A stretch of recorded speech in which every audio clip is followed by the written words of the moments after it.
तो बदजुबानी जो एक के बाद एक नेताओं की तरफ से की जा रही है उसको लेकर हम चर्चा कर रहे हैं। अजय आलोक जी, मैं आपके पास आऊं उससे पहले अजय उपाध्याय जी का एक छोटा सा रिएक्शन ले लेती हूं। अजय उपाध्याय जी, विरोध करिए, विचारधाराओं में आप एक दूसरे के खिलाफ हो सकते हैं, लेकिन इस विरोध का ये कौन सा तरीका कांग्रेस अपना रही है कि एक के बाद एक आप मर्यादाओं को भूलते जा रहे हैं?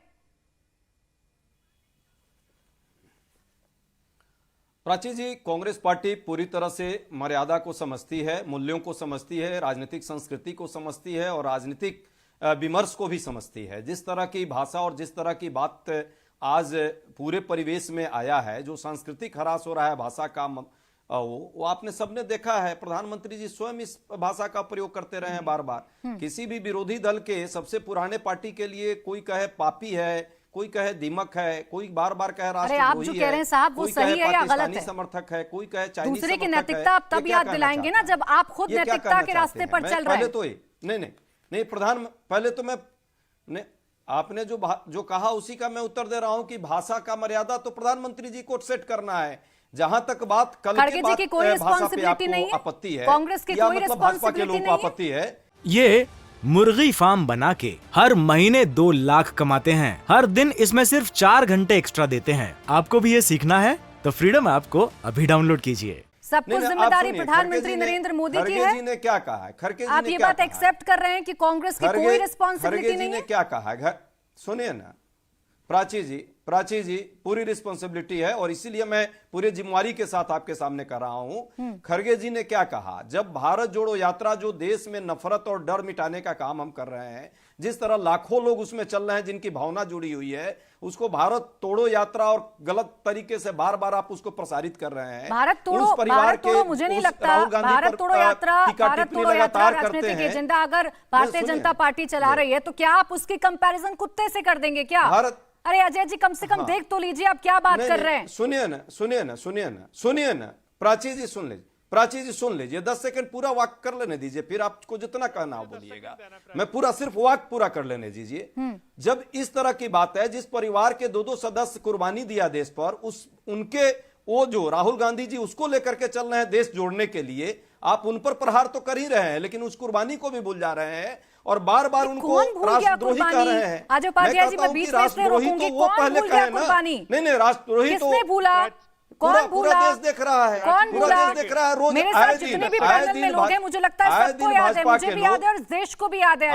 भाजपा के नैरेटिव मत सेट करिए। आए दिन प्राची जी आए दिन प्रायोजित डिबेट में भाजपा के लोग आकर क्या बोलते हैं भारत जोड़ो यात्रा के बारे में, देश के तो भारत जोड़ो यात्रा के बारे में बोलेंगे तो आप शब्दों की मर्यादाओं को भूल जाएंगे। मैं आ रही हूं कलिमुल जी आपके पास। अजय आलोक जी, जो तर्क अजय उपाध्याय जी दे रहे हैं, इस तर्क से आप कितना सहमत हैं कि अगर कोई भारत तोड़ो बोलेगा तो आप देश के बलिदानों की बात कर करके आप कुत्ते और चूहे पर आ जाएंगे? अजय उपाध्याय जी, आ गई आपकी बात। सिर्फ 10 सेकंड दीजिए। अरे सर, आप सवाल पर बोल नहीं रहे, मर्यादा को समझ नहीं रहे। सिर्फ 10 सेकंड अजय आलोक सवाल पर बोल रहे हैं, सवाल पर बोल रहे हैं। सवाल ये है, सुनिए, सवाल ये है, देश में आज सवाल जो है, सबको पता है कि आपने क्या किया है, आपने दिया है क्या कोई कुर्बानी? तो इस पर चर्चा करिए ना। कुर्बानी दिए हुए परिवार पर प्रश्न लगा रहे हैं। अजय उपाध्याय जी, कौन प्रश्न लगा रहा है? पहले आप पढ़कर आइए और समझ कर आइए कि कौन आरोप लगा रहा है। शब्दों का इस्तेमाल कर लेंगे आप, फिर रिपीट कर रहे हैं आप उसी बात को,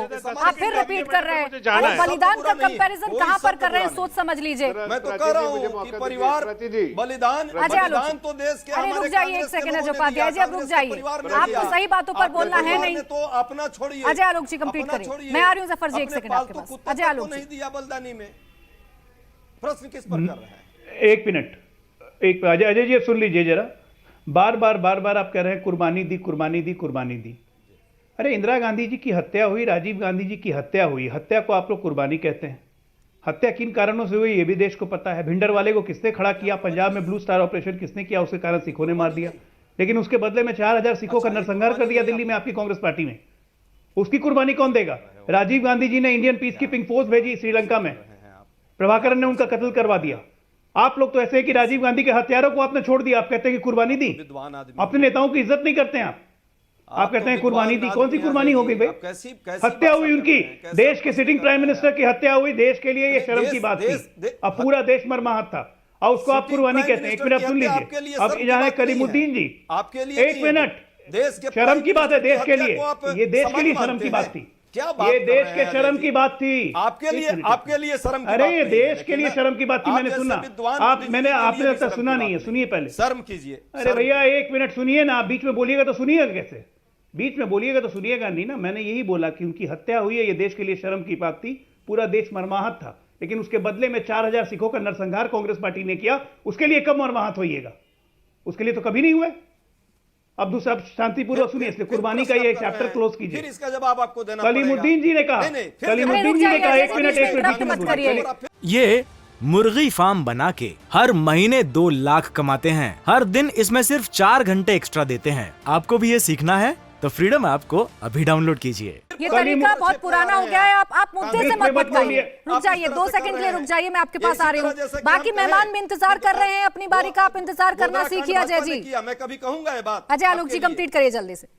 क्या बात कर रहे हैं? कलीमुद्दीन जी, मैं आ रही कलीमुद्दीन हूं, जी ने जफर बड़े जी, आपके आराम पास से कहा, क्या बात कर रहे हैं? 1857 का जिक्र करते हुए कहा कि बहादुर शाह जफर जो मुगलों की अंतिम पीढ़ी थे, उन्होंने लीड की थी। भाई साहब, इसी को कहते हैं मुगल इफेक्ट।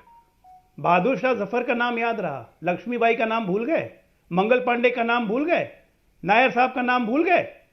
ये रजाकार सेना को आप रिप्रेजेंट करते हैं, जिसने भारतीय फौज के साथ लड़ाई की थी HSM के टाइम में हैदराबाद में। आप लोग की मानसिकता मुगल वाली है। आप लोग की मुगल वाली मानसिकता है। आप लोग की मुगल वाली मानसिकता है। जो आदमी 1857 में मंगल पांडे और रानी लक्ष्मीबाई को भूल जाए, उसको मुगल की मानसिकता नहीं कहेंगे तो क्या कहेंगे? अरे ये लोग आदतन मुगल सोच वाले लोग हैं। रजाकार सेना इन्हीं की थी ना, हैदराबाद के नवाब की, जिसने भारतीय सेना के मैं आ साथ रही हूँ मुकाबला कलीमुद्दीन जी, किया आप था। जवाब दीजिएगा। ये जफर कभी इस्लाम जी हिंदुस्तान बहुत का देर से हिस्सा कुछ बनना कहना ही चाह नहीं रहे चाहते हैं। थे। इंडिया टीवी हर वक्त हर जगह डाउनलोड करने के लिए सर्च करें India TV news Google play store या ऐप स्टोर पर।